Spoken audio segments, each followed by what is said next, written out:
This is Good Morning Uganda.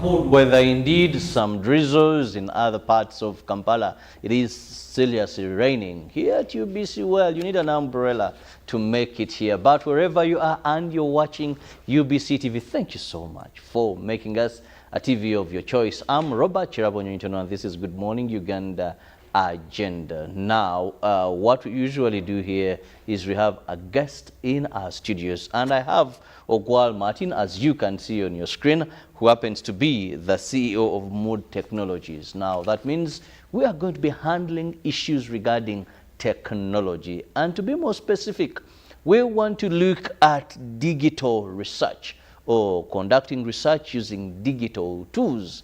We're in a day and age where we are moving away from analog ways of doing things, where you no longer have to carry bulk of papers, then so much. It's just technology, using your phone, using the computer, and you have quality information. So many a times, we've gone to various methods of carrying out research, but actually they are more tiresome, they are more burdening, they are more time-consuming. So we want to have an insight. What does it mean to carry out research using digital tools? You're most welcome, Ogwal. Thank you, Robert. It's a lovely day in Uganda, and good morning to all our viewers. Yeah, thank you. Also in Africa, we say when it rains, it is a blessing. Rain is a sign of blessing. It's a big blessing. Yeah, I was coming this morning and I was saying it's great. We are blessed with rain, and farmers are happy. Farmers are happy. We are happy. We are all products of. In one way or the other. But also of late they have quickly added rainfall is a blessing in Africa depending on where you stay. Oh, sure. There are some places when it rains, you can't get out of your house. The nights are very horrible because it is flooding throughout. And also for most people in Kampala, sometimes rain showers in the morning, business downtown and all that becomes a problem.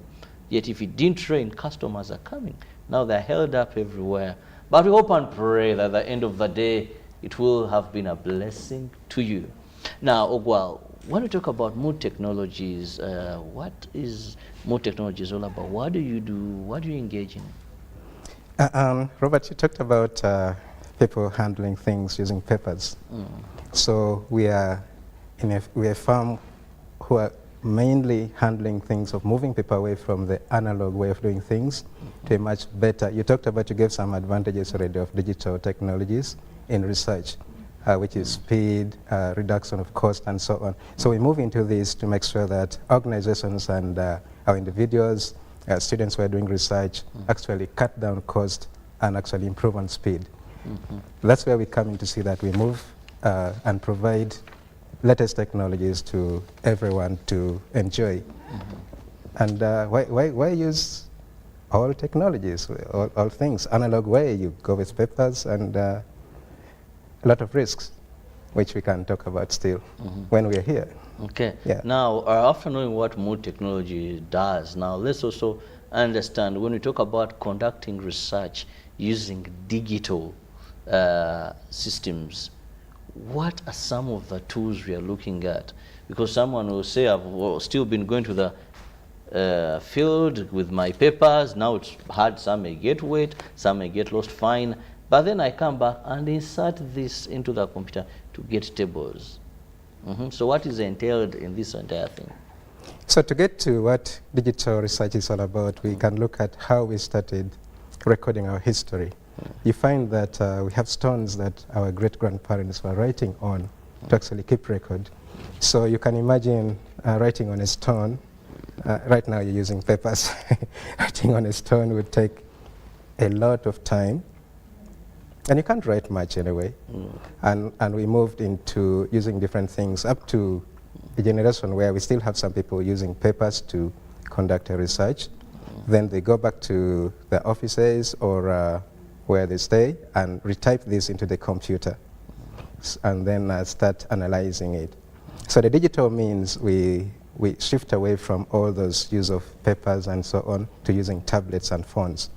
These phones have come with a lot of smartness and speed and reliability, which we can enhance and use in providing us very efficient ways to conduct research. And by the way, they're cheap. The smartphones are now, some time ago when you had a smartphone, you would be the village chief.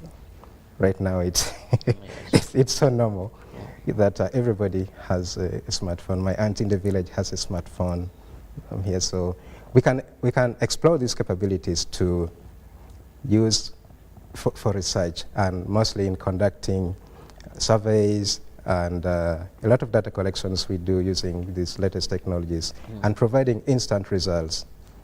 You know, a long time ago when you do that, you talked about collecting data, going to type it in a computer. All that time we eradicate it when we use tablets. You just have to upload your data to a server. That server will pick up the data, analyze it, and give you results.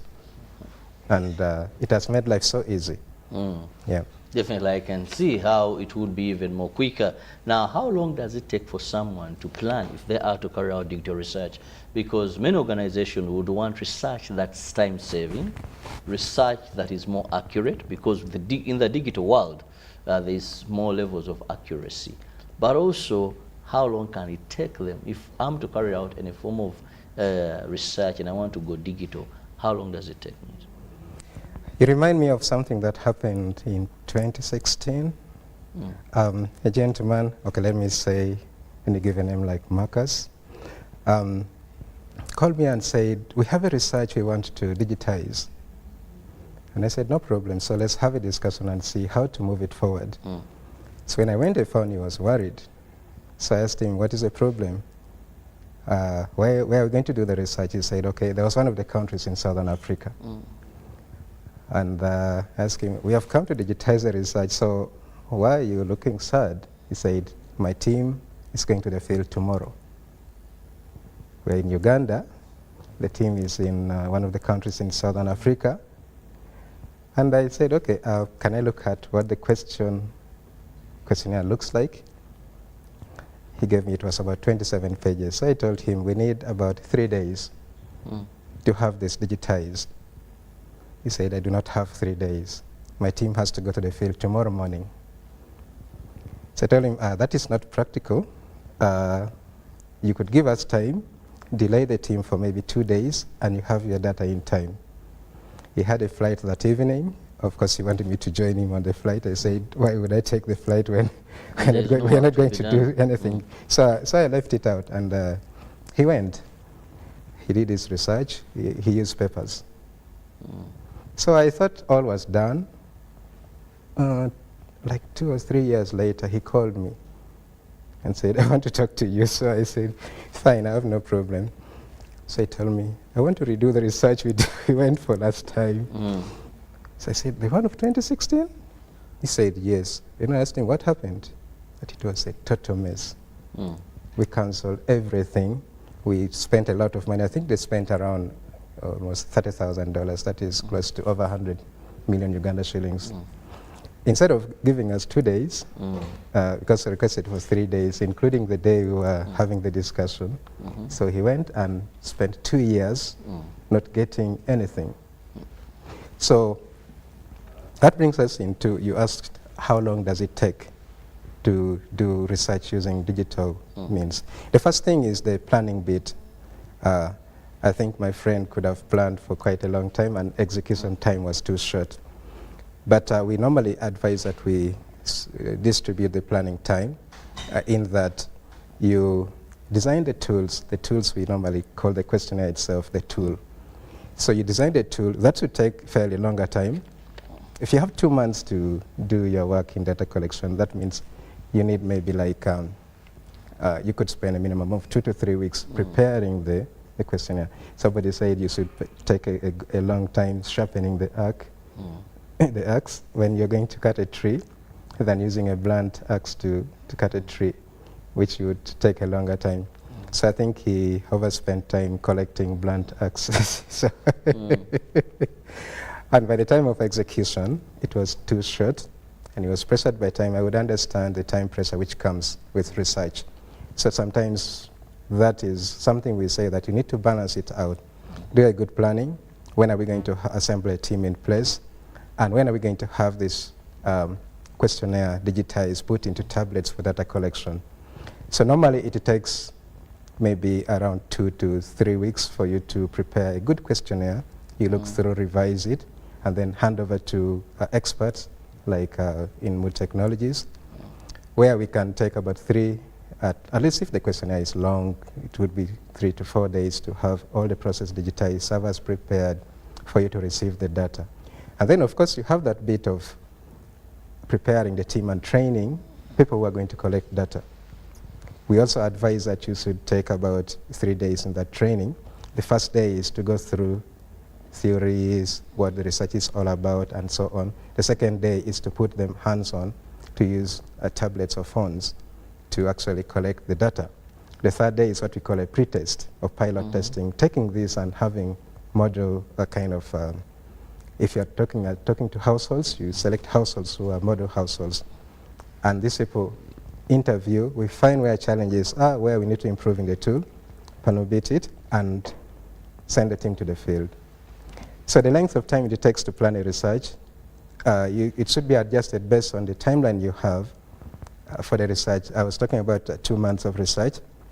So you would spend the first 3 weeks preparing your tool, maybe 1 week if it takes long to digitize the tool, though we do it between 3 to 4 days. And then preparing the team, training them, maybe takes about 3 days. And if it's a long tool, it should take more days, depending on the length of the tool itself. So all this, and then now the real data collection in the field. That depends on the number of people, number of data collectors you have, and how much data they can collect in a day. Most of the time it takes about, people have short-term research which takes about 2 weeks.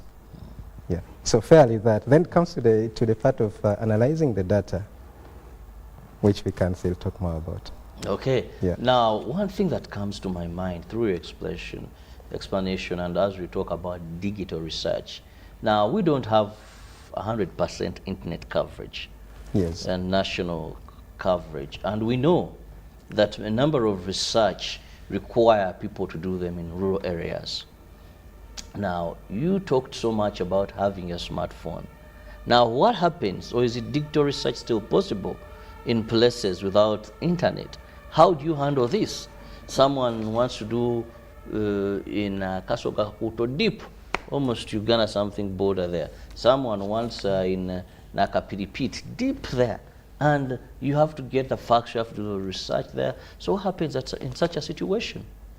You have mentioned Nakapiripit. We have done a number of research there, so I would use it as a good example anyway. So research doesn't have to, you do not need to have internet connection constant for you to collect data. Actually, when you do that in most countries in Africa, you would actually end up failing because internet could be stable in one place, and in other places you have challenges of internet. We had a team, I think that was around 2018, who came from Europe, and they wanted to do a research in Masaka. Masaka, I think it's 200 kilometers from it's around 130 kilometers from Kampala. And maybe it takes about 2 hours or someone to go that side. So the assumption was that the network was good that side. They asked for routers to go and create Wi-Fi and hotspot. But I told them, the plan you're going for is not so much practical in our status. We need a system that will work partially offline, partially online. They went into a bit of a mess. But one thing is that we normally design tools which enable people to collect data in villages. You talked about one of the villages, I don't remember the name. You said that's, oh, okay, I'll try to look at how to pronounce that. So such a place, you'll need your smartphone. All you need is that it is charged, you have enough battery, and collect data offline. The only time you need internet is to upload this data to the server, and the server analyzes it. So simply put, you need partial kind of internet connectivity.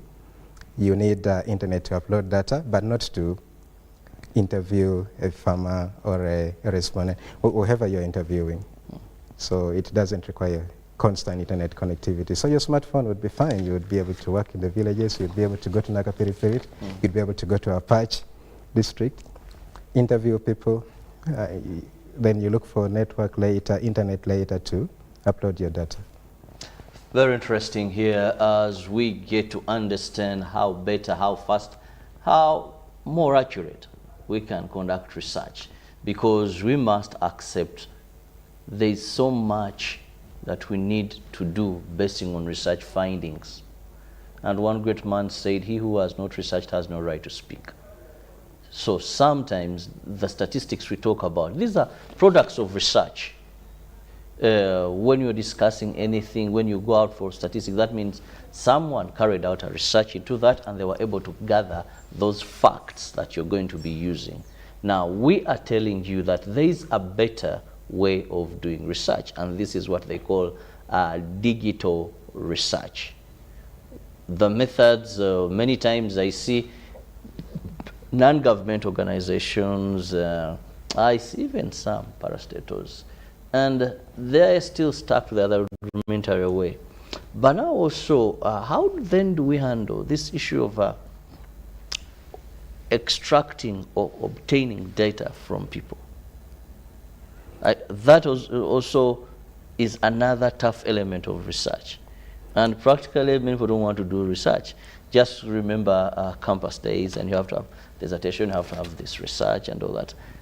That element of gathering data, how is it handled? Actually, that's the beauty of research, actually interacting with people. We all love talking to people. I'm enjoying chatting with our people, and that's you here. So research is about getting information. If it is about interacting, human-to-human interaction, where you're going to a household and talking to household heads or the spouse, it's easy. So long as the questions are structured clearly well, and the person who is going to collect the data is well trained, and we've provided enough digital systems to help this research. When things are flowing well and they're well coordinated, research is so easy. The only problem you'll get is when the questions are not coordinated. You find you're asking one thing this side, you jump to another, you're asking about asset, you're asking about crops, and so on, without making it orderly. Because you could get all this, but you need to be orderly in how to extract it. That is key in handling research processes. So research is enjoyable. People love talking to one another. I've found that in many countries, not only in Uganda, that we actually love talking to people. That's why nowadays people go a lot on Facebook, Twitter, which is now X, and so on, to chat. Actually, we are looking for people to talk to. So if you walk into somebody's house, they're very happy to welcome you and talk to you. We're human. That's just our nature. So research is just getting into the human nature, and we extract information that we need. Yeah. Now, looking at all this and the relevance of research, one would want to know, why would I opt for digital research? It is a new thing, basically, and why should I move away from the old way of doing things? The old way is quite an expensive way. How expensive compared to? We are now in a fair time where you can print papers. But still, if you print these papers, if you're conducting research in 500 households, let's say it's a household research, and you print questionnaire, which is, my friend had 27 pages, but let's say just like 10 pages. So you're talking about over, that is 5,000 papers you're printing. This one you have to pay for that. Not only the papers, but the printing cost is there. Then the second thing is that you're going to send a team with papers, which is so risky to handle. It can be damaged by rain. It can be burnt if, let's God forbid, somebody, you after collecting all, maybe you've reached 450 households and somebody lights fire and by mistake. You know, you have destroyed all the things you've been doing. So there's a lot of risk in using the paper version. Then the other thing is that if you use the paper, you'll have to still get a way of analyzing this data. You cannot read through. In a book, normally people publish books. I see averagely they're about 250 pages. Yes. But imagine you have collected about 5,000 pages. For this case, that's a small, a simple survey. And you have to scan through to make meaning. Sometimes you read books to just enjoy. Sometimes you read to get some info. But this time to get meaning. So analyzing such data is not feasible. So you need to put it into the computer and digitize and partly run through analysis software. So you need people to collect this data. You need people to enter it when you get back to your office. Then you need people to revalidate because of handwritings. Yeah, so there was a time I was struggling with letters 4 and 9, 5 and 9. Some people write them so closely looking that when you start into that typing bit, you're getting a lot of mistakes. So there's a lot of error points in all this. You're entering data, making mistakes. Somebody has collected, the handwriting is not clear, and so on. And then all this takes a lot of time. And you're paying all this team. You paid for the papers, you've paid the team to collect data, you're paying another team to enter the data, you're paying another team to revalidate the data, but you can kick it off by just having this in a tablet. So you eradicate papers, you're only meeting a cost for one time somebody to interview, and we put what we call the skips and controls. These are logics that we put in digital tools to control how the question is flowing. So there is a very minimal point of error. I'm saying minimal because we still have what we call data cleaning after collecting that, which is very minimal, not like when you use paper. So you save a lot of cost. And besides that, the beauty of all this is that you get instant results. You do not have to. Most of the time people take 3 to 6 months, sometimes even my friend took over 2 years trying to analyze the data. But now we're giving you instant results. You go to a dashboard, just download results. Somebody's still in the field, you're getting results. So time is saved, cost is saved. Digital means it's a way to go. Definitely, it is the way to go in this day and age. And you can't fight change. Because if you want to fight change, then change will change you. So why not adapt to the current ways of doing research, which we know as digital research? Now also, let's take a look at are there specific softwares for this? And is it really that anybody, for example, students at university, or is this specifically for? Why? Because if there are special softwares, then that will mean maybe some categories kicked off. So do we have special softwares that maybe one must have if they're going to conduct research digitally? The software comes in two angles. So I have to get clearly which one. But we have software for collecting data, and then we have software for analyzing data. Most of the software for collecting data are things like CS Pro, ODK is very common, people are using, Survey CTO, and so on. And these are free tools. So if you're a student, that would be an advantage. So those are free software you can get on, you can download and use. But you need the skill to design this. So that is the part where you need an expert to do it. The software you can download free, but you need the skill to digitize that. And that is where most of the time you have a little fee to have experts come in to digitize and make sure the process flows. Yeah. So those ones are for collecting data itself. Then the analysis bit depends on the kind of data which you have collected. If there are quantitative data or qualitative data. Quantitative data is mostly where you have countable things. You're talking about height of someone, you're talking about a color, you're talking about male or female, and so on. So where there's qualitative data, where you have done focus group discussions and so on, you have done key informant interviews, where it's a lot of words, you have taken notes, you have done audio recordings and so on.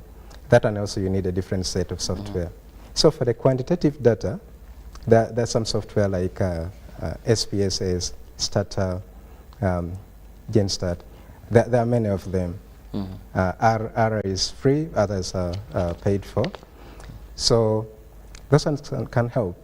Then you go to qualitative, where you're talking about interviews of where you've taken audio recordings and so on. You need something that can do transcription. They can turn words like we are talking, it would be writing. I see nowadays even YouTube does that auto transcripting. So there is software that will listen to a conversation. Remember, you've gathered a group of people, maybe youth, women, and so on, and they are talking here and there. So you need a software that can pick this and retype them, and then do what we call content analysis. So analyze, pick keywords and so on, and do analysis on it. So software like NVivo would do for that, and Atlas TI. There are many others, MaxQDA. There are many options that are available in the market, but they're a little bit costly than doing it in a quantitative research. Yeah. We are still looking at issues regarding research, and this is doing research through the digital way because of advantages that it entails there. Quality, accuracy, time saving, and of course when it comes to finances, you do in one way or the other, it is more saving compared to the ordinary ways, the analog way of conducting various researches. And I'm still with Martin Ogwa from Mood Technologies, where they specialize more into this. Now, do you do some trainings? Do you go to schools? Do you go to universities? It is all about you. Come meet us. No, we also get asked a lot about that if we are doing a training school and so on. No, we do not have a training school as such. We are offering the services and research itself. Okay. So we are providing the digital solutions to research for organizations and individuals, even students. They come and we do research. So we are providing the digitizing process, starting from the questionnaire formulation, putting the tablet version to data analysis. And besides that, we are supporting a lot of organizations in monitoring and evaluation systems, which is more of a longer term process. If you have a 4-year project, most projects take like 4 years. And from the start, you need a system to monitor it up to the end. That means you need a monitoring and evaluation system that is built in place. And that one, maybe I can give you a simple scenario, because projects I could take a family example. Let's say you have a Peter who could maybe has married a Sissy somewhere, and they have children. Then the issue comes that Sissy tells Peter, we need to have a house in the village. Women are very smart, by the way.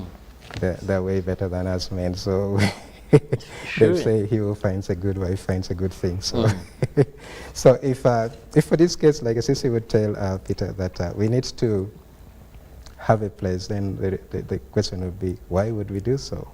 Maybe he doesn't mind much. So he says, no, we need to upgrade our status. That could be like an outcome. In a project, you normally set an outcome at the beginning. So then what are we looking at? A house constructed, and then we are looking at safety, a shelter for the family when you go to the village and so on. So a project is more like that. So now when you start and say, how long does it take to construct a village house? And you say, okay, looking at all our resources, we can take 4 years. What happens in the first year? What happens in the next year? So if you have your children, maybe you have your daughters, you have a Peace, you have a Melissa, you have a Chloe, and they're demanding that, can we go and sleep in the house? You're in the first 3 months, they heard you're going to construct a house. So, but if you have drawn a plan in place, they wouldn't be asking you that. They say, remember, we have 4 years, but what stage have we reached? So there's a need to monitor progress. So for projects, sometimes people get into a problem when you start a project and just bump into the last year and say, oh, let's do evaluation. So then you find that there's no way you can do corrections if there were things that were not going right in the project. Yes, because there hasn't been proper supervision and monitoring of this project. Yes. So we put in place systems that can help monitor all these processes. You know, somebody has brought a trip of bricks. You need to have somewhere to record it. Well, Martin, time is not so much on our side, but since you're a person who is so much into technology, and I know that it is the way to go. We must go digital. The world is going digital. We must embrace various forms of technology. Our own government is investing so much in technology. We have now even e-government system. Everything is being digitalized. Now, I must let you go. But what is your parting shot? Yeah, to all our people, let's move towards digital systems, which are very cost-saving, effective, and you get your results in time. Other than spending a lot of money, investing a lot of money into doing research with an old way, it's not, first of all, the money bit is not cost-effective, and secondly, it takes quite a long time. Time nowadays is a lot more precious to us than our great-grandparents. So it is very good that we do a research which will save us time. And that is where we want to make everybody enjoy the benefit. It has become cheaper. Mobile phones are now cheaper, they're smart. We have computers which have gone cheaper and smart. And all these technologies we can enhance. We have them. Why do we have to go analog? Just that we just have to embrace them. Yes. Well, I must let you go. That is Ogwal Martin, who is the CEO, Mood Technologies. And I'm sure the technology, even on the X app, you can find Mood Technology there. Yes, so we are available on the website. You can find us on the internet. Go to www.mt.co.ug. For those also WhatsApp lovers, you can always... time may not allow me. Let's just have that. Get to their website. Get more information when it comes to how best you can have research that has been digitalized or do research using digital tools. See you in the next hour. Time is up for sports. Good morning.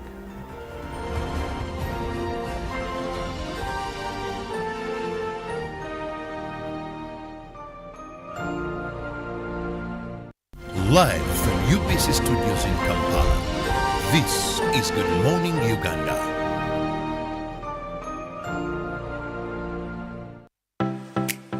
UBC is the national public broadcaster. We educate, inform, entertain, and inspire our audiences. You can watch us on free-to-air channel 001, DSTV channel 282, GoTV channel 371, Star Times channel 201, Zuku TV channel 20, and Azam TV channel